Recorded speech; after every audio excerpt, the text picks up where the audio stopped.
We are here on the ground in the Kashmir Valley as we report on the aftermath of the Pahalgam terror attack at a time when the line of control is inflamed with unprovoked firing from Pakistan nearly every night, and the Prime Minister has greenlit the option of kinetic action, giving an operational free hand to the armed forces.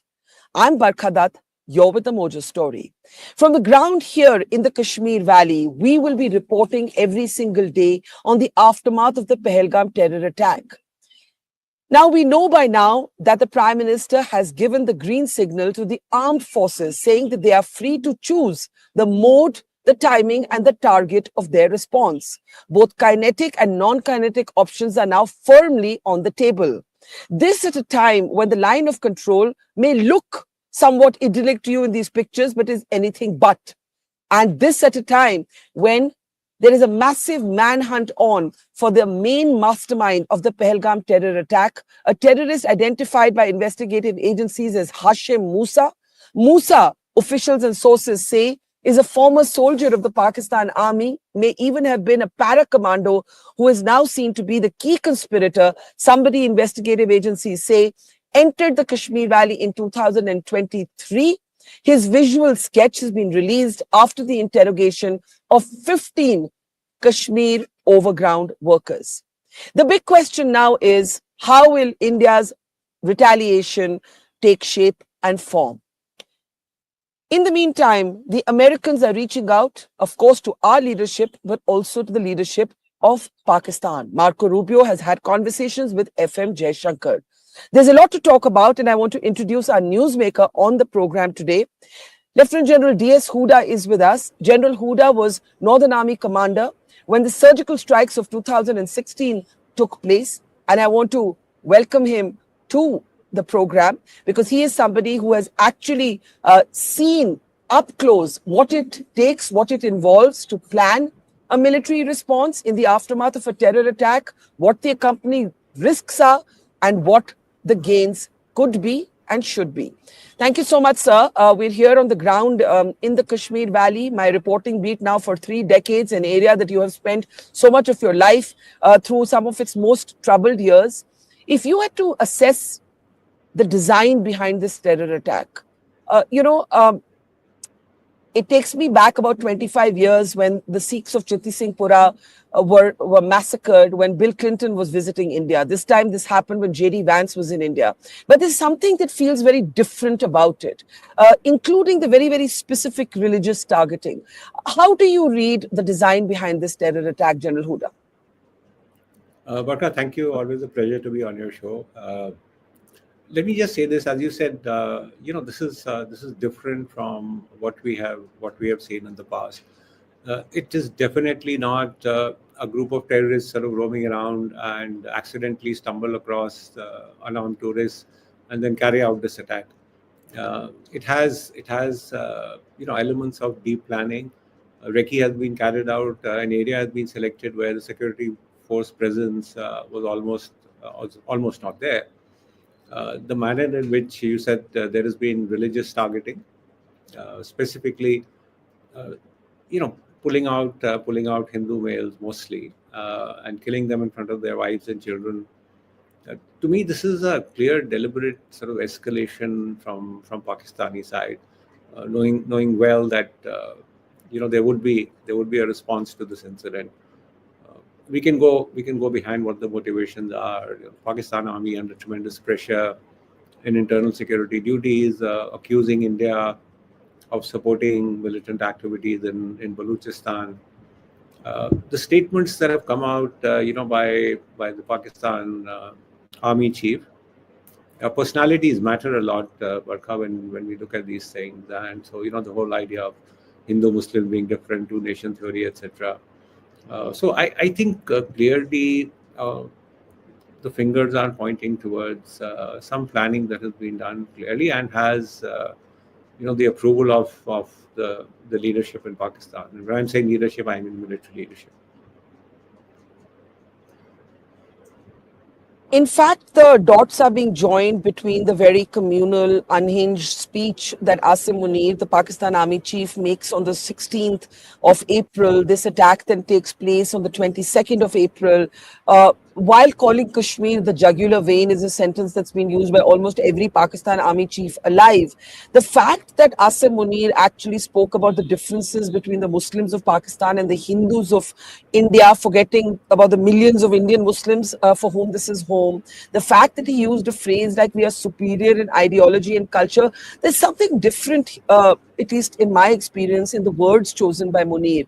My question to you, General Hooda, is this. Munir is beleaguered, right? Munir is beleaguered. Munir has been weakened after the attacks on the Pakistan military in Baluchistan. Do you believe that Munir was actually seeking this moment? Then Munir is defining his relevance by seeking conflict with India? Absolutely, Barkha. Knowing the kind of problems that Pakistan is currently facing, and Pakistan military is currently facing, they would have clearly decided that by doing this, it strengthens Munir's position. He's also under pressure from the local population because of what he has done with Imran Khan, who appears to be the most sort of popular leader in Pakistan. The way the elections were conducted, and how the current political leaders have been propped up by the military. So perhaps this is a way of trying to get the country behind the military, that the military now faces a threat, and therefore the only saviors of Pakistan today could be the Pakistan Army and its chief. Uh, all this, I'm sure, Barkha, has been thought about. As you said, immediately after the speech that he gave, the communal color to this killing, the attempt to sharpen this Hindu-Muslim divide. These are all not some things that some local group of terrorists would plan and execute.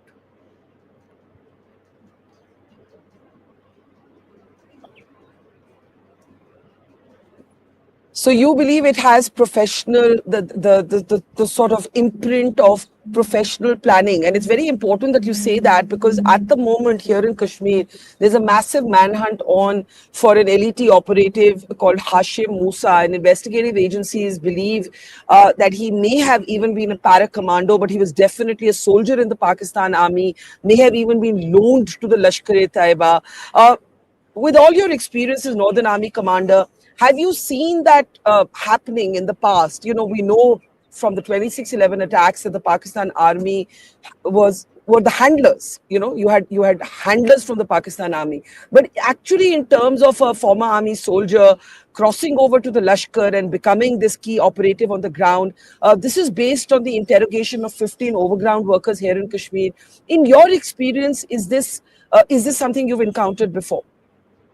So, Barkha, I haven't personally encountered this, but let's step back about a year and a half, when the Director General Police of Jammu and Kashmir stated that about 100 terrorists have sneaked in via the international border, and are the ones that are involved in activating what was clearly peaceful areas in the Jammu region, Katwa, Riasi.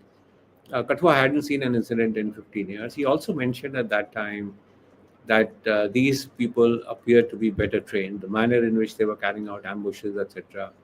I recall some statement even by army leaders, Indian army leaders, saying that there could be the involvement of at least retired military people. So this is something that we've been hearing over the past year and a half. So it wouldn't surprise me, that this person that is being hunted now has some links directly to the Pakistan army. Yeah. Um, Let me ask you this. What now? What next, right? We have this situation where the Prime Minister, after a meeting of a high-level security meeting with the three service chiefs, the CDS, the NSA, those are the images on the screen, has basically given a green signal and has said that the armed forces have operational freedom. Now, as the general who led the surgical strikes in the aftermath of the attack in Uri, then we had Pulwama and we had the Balakot airstrike. Clearly, the public sentiment, which is outraged and anguished, expects something higher on the escalatory ladder. The concern for India's military establishment as it war games this is it should be higher, but it should not be so high that it cannot be calibrated. What might be the challenges, the concerns, the priorities right now for the military leadership, speaking from your own experience of planning the surgical strikes? So, Barkha, clearly, I think what the government is conveying is that military options are still on the table, that they have already taken some diplomatic steps. But I think they are saying that, look, the military option is still under consideration. By free hand, so let me just, everyone's talking a lot about what does the free hand mean. The free hand is in planning, and as to how much preparatory time is required, when it should be done. It doesn't mean that the military is free to execute it without political approval. It will still require political approval. It's not as if the military can go ahead and do this without taking an okay from the prime minister. When they are planning it, Barkha, certainly they'll have to look at the fact that there could be retaliation from Pakistan. I would go beyond could and say there would be retaliation from Pakistan. That should be expected. So how is that to be calibrated? What would the escalatory ladder look like? And at each level of escalation, how do you manage that escalation? How do you control that escalation? These are things that they would be looking at. I wouldn't hazard a guess as to what exactly the targets would be and how they would be hit. I mean, this is something that the military will plan on. But in doing this, I'm sure they are catering the fact that there could be a level of escalation. Obviously, we don't want to discuss what the likely targets, possible targets are, nothing operational. But when you say that we have to factor in for Pakistan retaliation, one of the things that occurs to me is that Uri and Pulwama, and then the military, the kinetic action taken afterwards, the theater of conflict was defined, right? And it was within Kashmir. Today, as you climb up the escalatory ladder, which looks likely, plausible, possible, you could have a multi-sector conflict, either at India's initiation or as a consequence of Pakistan's retaliation. How much of a concern is that, General Hooda? Look, Barkha, as I said, the military would be planning for that in case there's a retaliation, how is it to be countered? Uh, what would be the response in case Pakistan retaliates to a possible military strike or military operation by India? Would that prevent India from carrying out military operations? I don't think so. So while you plan for this retaliation, you plan for escalation, uh, just the thought that there could be escalation or retaliation is not going to prevent India, if it so decides, from conducting military operations. Do you not think that that decision seems to have already been taken? That when we had that statement saying that the Prime Minister has left it to the armed forces to decide on the mode, target, and timing of the attack, rather response, the word attack was not used, response, mode, target, and timing of the response, that it is the clearest signal that we've had yet that there is going to be kinetic action, that the military option is going to be exercised, and that it will be therefore, I don't know about higher on the escalatory ladder compared to the surgical strikes in Balakot, but different from it. Would you agree with that assessment, or would you have a different assessment? No, I would agree with it. I would agree with it that when we are planning this operation, it's going to be different. If you look at between 2016 and 2019, we did escalate. I mean, at that time, everyone said the use of air power is very escalatory, and so. But India went ahead and did it not only in Pakistan occupied Kashmir, but in territory that was mainland Pakistan. So you could see a higher level. Will it definitely take place? How and when it will take place? But I don't want to really say that yes, India has planned. I would say it's looking likely. Just given what India has done in the past, given the reputation of our Prime Minister, who's uh, has responded in the past with military action to terror attacks. So, uh, to me, it's looking likely. I won't say it's definitive. What would be your counsel as someone who has experienced this? And we'll talk about the surgical strikes in just a moment. But what is it that you learned, from that moment that could be applied to this moment? For instance, I've been speaking to some soldiers, veterans who say that kinetic action must have the element of surprise. You have Pakistan doing these crazy press conferences in the middle of the night, saying that, oh, India is going to attack in 24 hours. Oh, India is going to attack in 36 hours. Clearly, they're rattled. Clearly, they're expecting something. So, despite the public sentiment, ki abhi kuch karo, if you're a military man, you can't think emotionally. You have to think in a very cool way. You have to establish your motive and you have to choose your timing, even if there is huge pressure to act now and act visibly. So, my question to you is, what would be the safeguards that India must ensure? What would be the concerns and what would be the challenges? Learning from your own experience in 2016. Look, Barkha, there are. I would say yes. Both sides militaries are currently prepared, but that doesn't mean that you cannot find sort of adequate targets to strike if you so decide. Uh, I would say both for the military and in some ways for the political leadership, uh, just insulate ourselves from this noise on social media that puts pressure to react immediately. We need to think strategically. We need to think carefully. The Pak military is a capable force. I mean, this is not Israel versus Hamas. We are two conventional militaries. So therefore, the selection of targets, what time it has to be done, what preparations are required to be put in place. I think the capability is there. With the Indian military, with the Indian Army, the Air Force has significantly increased its capability to carry out such kind of operations with Rafales coming in, with the S-400s to defend your own airspace. So the capacity and the capability exists. Uh, let's plan coolly. Let's plan it at a time when we think it's appropriate. So that I suggest should be left to the military leadership. And as I said, let's not come under sort of pressure from social media handles. That's a really important point because you have too many bombastic trolls and opinion makers on television as well, keyboard warriors who actually do not know the cost of war. And I think that is very a critical point that you make. I want to talk about the line of control. It feels like we're back to the future. I remember being a young reporter here when every day there was firing at the line of control. We haven't yet seen the use of mortar fire, but small arms fire, LMGs, this is now the new normal. Every morning we wake up to an army bulletin about Pakistan's firing across the LOC. We're also seeing this now move beyond the Kashmir Valley into areas along the international border, such as Akhnur.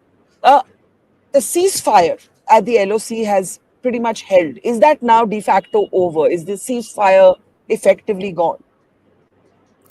Uh, but as far as the ceasefire understanding of 2021 was concerned, I think it made good sense on both sides that we stop firing, not only for tactical reasons, but provided an enormous succor to the local populations who were actually getting on both sides who were getting hit. The issue is, the ceasefire understanding to last requires sort of political pressure on both sides. Now, we cannot insulate it from the state of India-Pakistan relations. So, if there are tensions, if you're finding more and more troops are getting deployed on the border as is happening, uh, you will find incidents of ceasefire violations occurring just as you see them occurring now. I think it's very, very fragile. And if military action is carried out, I can't see how the ceasefire understanding will survive.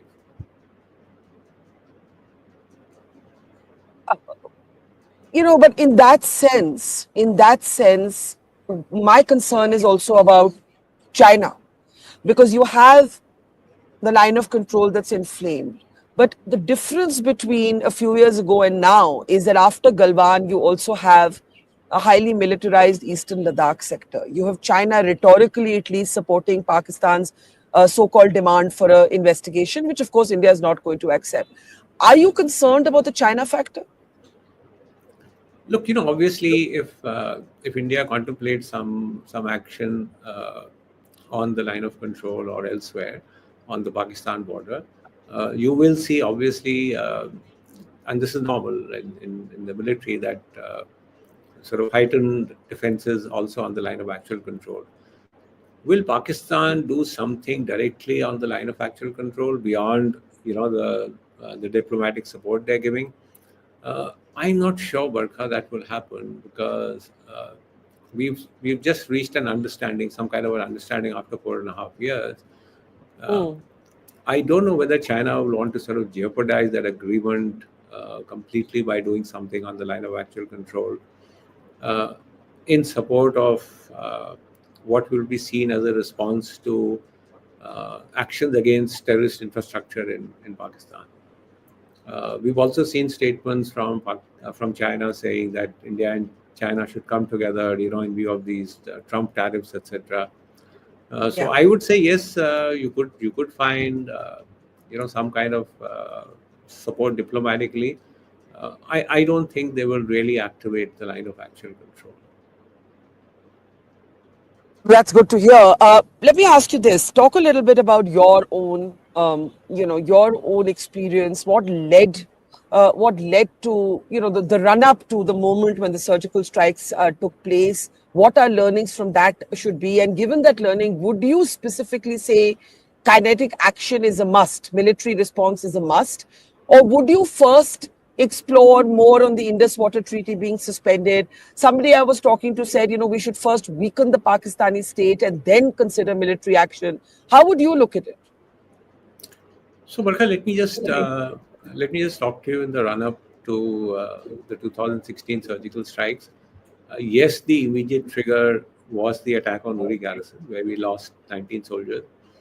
But it had been building up. 2016 started with the attack on Pathankot. Then, in the summers, you had the killing of Burhan Wani, massive protests taking place, infiltration was happening, ceasefire violations were occurring. So, uh, I think there was an understanding which came about quickly after the Uri attack, that we need to do something, and that response cannot be merely defensive, fighting terrorists within Jammu and Kashmir, or continue with some ceasefire violations. So the government sort of directions were clear that we need something that happens across the border, and there needs to be a strong message that has to be sent out, which is why then these cross-border operations targeting terror camps were held. My lessons, honestly, from that, Barkha, are we need to be very, very selective in our targets. Let's not become completely sort of over ambitious. Select targets where you know that you have almost 100% chance of success. I'm not saying 100% because that can never be guaranteed. So very, Yeah. very careful selection of targets. Yeah, make a good plan that in case there is a retaliation from Pakistan side, that how are we going to respond to that, and that doesn't sort of surprise us. On the issue of whether military action is necessary, uh, Marka, I think the problem is there is very little that India can bilaterally do with Pakistan to pressurize it by non-military means. So diplomacy, frankly, doesn't exist. Why we said visas have been cancelled and trade has been stopped. I mean, trade was not happening. So there are really no economic linkages between the two countries, which sometimes is taken as, look, conflict can be staved off because of economic linkages. Diplomatic pressure has its limitations. We've seen the kind of statements that have come out. So what then would be an option for India to respond to this kind of horrific attack? And that sometimes leaves you only with the military instrument. And so how it's going to be applied, in what form, can be seen.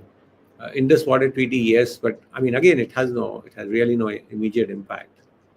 So are we going to wait for 5 years and say, okay, once in this water treaty pressure kicks in, then we can consider military force? I think there is a need. The government would be under enormous pressure to show some action that has been taken.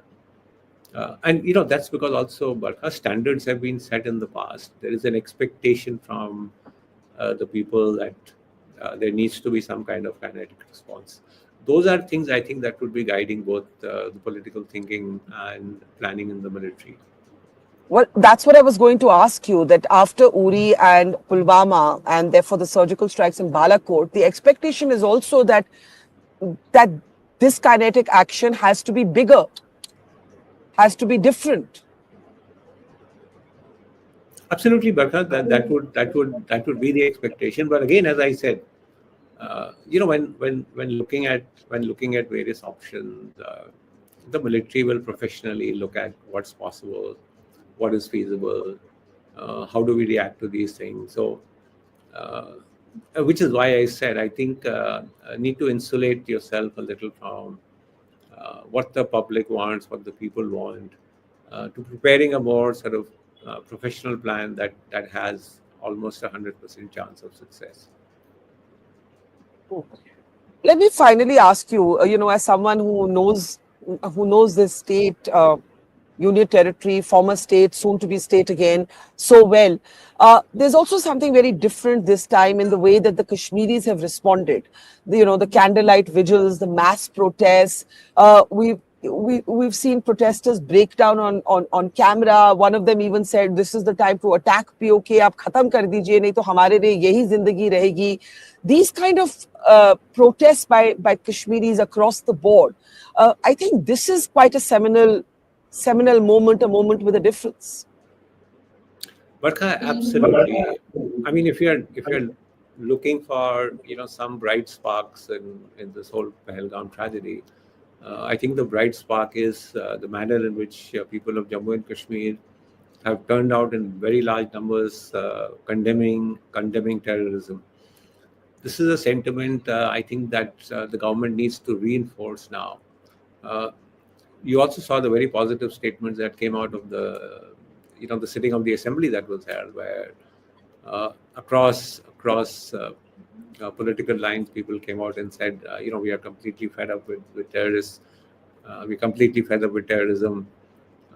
This is the time that the government needs to step up with a healing touch, with a narrative, a more people-centric, people-friendly approach. I personally think that this blowing up of houses, good for short-term optics, but really in the long run could be sort of counterproductive. So we now need a greater outreach to the people of Kashmir. You're personally not a fan of, and we can bring up those images. We've seen mass, or rather widespread demolitions of suspected terrorists, established terrorists. You say you disagree with this approach. Why is that? I disagree with this approach because, again, I think whatever we do, we should be sensitive to the fact that it should not lead to further sort of alienation among the people. So whatever actions we are doing, and you know how the social media is today. Just as you are showing these images, they would be flashed all over saying, "Look, you have turned out against the terrorists, but this is what is happening to you." So I'm saying whatever we do, surely, Barkha, with what has happened, there is going to be a massive sort of manhunt for terrorists. There is going to be a rounding up of overground workers. But again, images have such a big impact. So, which is I'm saying, whatever we do, we need to make sure that it sort of doesn't become counterproductive. Thank you, General Hooda. You always have such wise and calming counsel in the grimmest of times. I remember, you being here on the ground in the aftermath of the Burhanwani elimination, how tense the situation was here.